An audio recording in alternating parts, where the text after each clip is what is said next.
a lot of the Hindu community, this has been a very shocking awakening. And I believe that the 51% will be grossly underrepresented because Hindu young people are not typically sharing with their parents their experiences. And I had a lot of parents talk to me about how they didn't think their child would share something like that with them, even if it had happened. And when I was working to understand what happened in Leicester, I had similar conversations about how the grievances and the experience of the Hindu community are not often expressed. I even went to visit a temple that had been physically attacked, and they said, nothing happened here.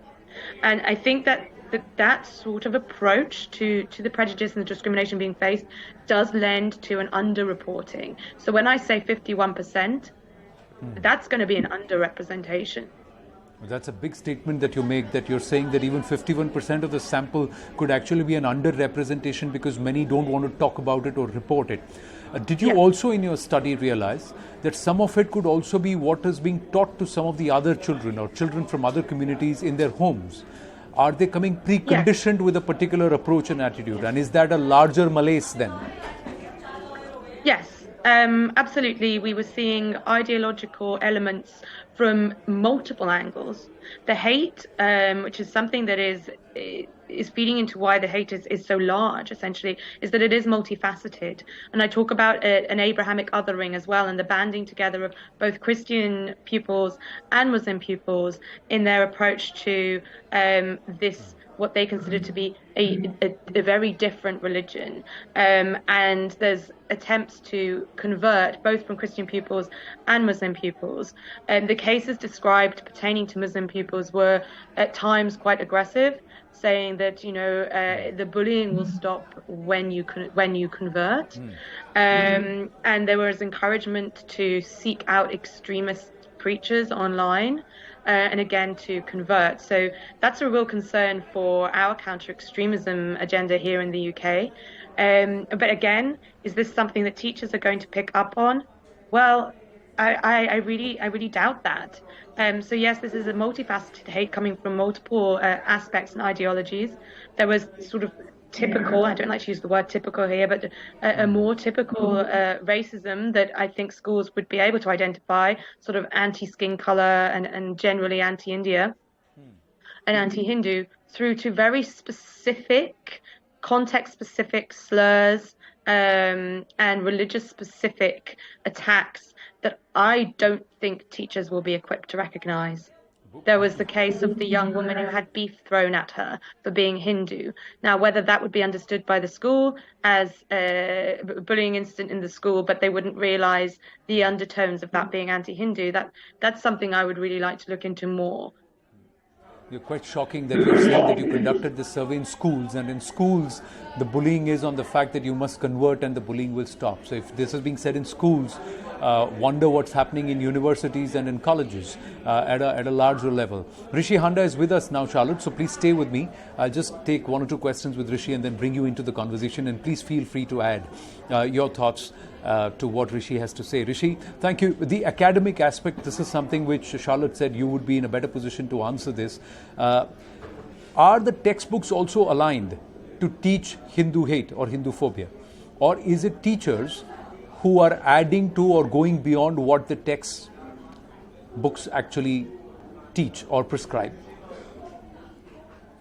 I think there's two aspects to this. The textbooks themselves, in a way, one could say explicitly they don't seem anti-Hindu, but really my issue with this is the framework, the very framework in which the entire Hindu narrative or the entire Hindu education is being put forward.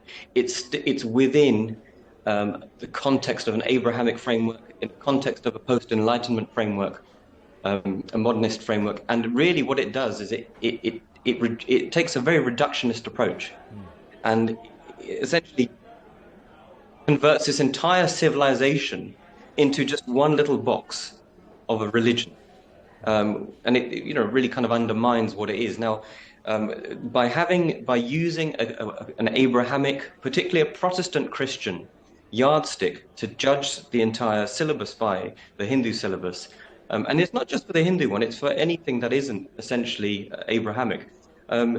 the danger is that by using that as a yardstick, we're then implicitly being Hinduphobic or being anti-Hindu, because everything is judged by the idea of one God, of monotheism, for example, being the yardstick of what proper religion is, of what right religion is. And polytheism is an aberration, it's a strangeness.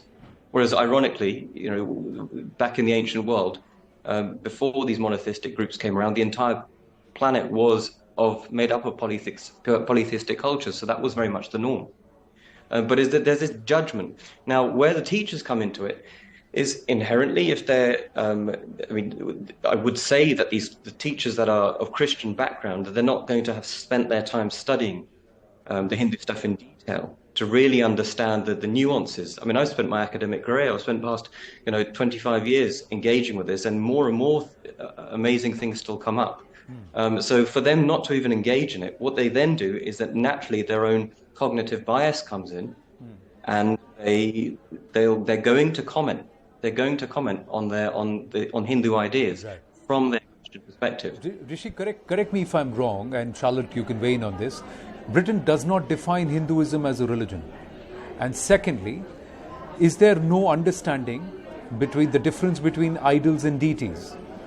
So how are teachers going to teach a way of life, a culture? That's how it's defined by the courts of our country. And Hinduism, if I remember, is not even defined as a religious grouping as for British law. So how is this lost within the academia in public schools? Rishi? I can't, unless Charlotte is aware, and Charlotte, feel free to come in on this. That's a question that is worth my looking into, because I don't know the answer to that one. I don't know what the law here says about it, how it's perceived. But in terms of things like, you just mentioned, and I have to just make a past comment on that. Like you mentioned about idols and deities and things like that. Again, very symptomatic of an Abrahamic lens. Just to refer to murtis as idols. I mean, I'm someone who's an advocate of the concept of untranslatables. A civilization which is unparalleled around the world. So we're using incorrect concepts and making false judgments. And as part of the solution to this, it requires us to be sensitive of the language that we're studying. But I don't know whether Charlotte has an answer to the first question that you had. Hinduism is definitely seen as a religious group in the UK, and it's definitely classed as a minority religious group. And I'm not aware of that. Maybe you're talking about the fact that religious education is not legally mandatory. It's not legally mandatory to teach it, and that's where we get into the situation where it can be taught at different qualities, or even not taught at all. But definitely Hinduism is classified and seen as a religion and in the UK. Okay.